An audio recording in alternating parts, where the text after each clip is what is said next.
Hi అండి, అందరికీ నమస్కారం. ఈరోజు మనకు ఒక రోజు ఉంటుంది అనే ఒక చిన్న కథను గురించి తెలుసుకుందాం. ఒక తోటలో ఒక మామిడి చెట్టు, ఒక జామ చెట్టు, ఒక వేప చెట్టు పక్కపక్కనే ఉన్నాయి. ఒకసారి ఒక పిల్లల గుంపు తోటకు వచ్చింది.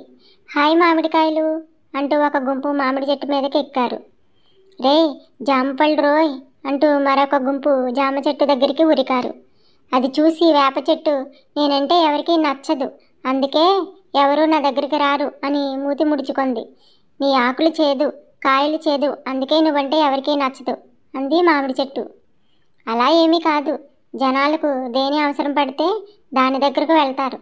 మనకు కూడా కాయలు ఉన్నప్పుడే కదా అందరూ చుట్టూ చేరేది అంది జామ చెట్టు. పిల్లలు పళ్ళతో పాటు పచ్చికాయలు, పిందెలు కూడా వదలకుండా కడుపు నిండిపోయేలాగా బాగా మెక్కారు. కాసేపటికి అవి అరగక వాళ్లకు కడుపు నొప్పి వచ్చింది. బాధతో అల్లాడిపోయారు. వెంటనే వాళ్ళ పెద్దవాళ్ళు వచ్చి వేప చెట్టు ఆకులు లేతవి తెంపి బాగా నూరి అందరికీ రసం తాపించారు. దాంతో వాళ్లకు నెమ్మదిగా నొప్పి తగ్గింది. అది చూసి మామిడి చెట్టు, ఓ జామ చెట్టు, ఇంతకుముందు నువ్వు చెప్పింది నిజమే. అవసరం పడినంత వరకు ఎవరూ మన దగ్గరికి రారు. అవసరపడితే ఎక్కడున్నా వాళ్లే వెతుక్కుంటా చేరుకుంటారు. ఇంతకాలం వేప చెట్టును తక్కువ చూపు చూశాను, కానీ ఇందులో ఎన్ని ఔషధ గుణాలు ఉన్నాయి. మనం కేవలం కడుపు నింపగలం, కానీ ఈ వేప చెట్టు తన ఔషధ గుణాలతో జీవితాన్నే నిలబెట్టగలదు అని మెచ్చుకుంది. ఆ మాటలకు వేప చెట్టు ఆనందంతో మెలికలు తిరిగిపోయింది. ఎలా ఉందండి ఈ కథ?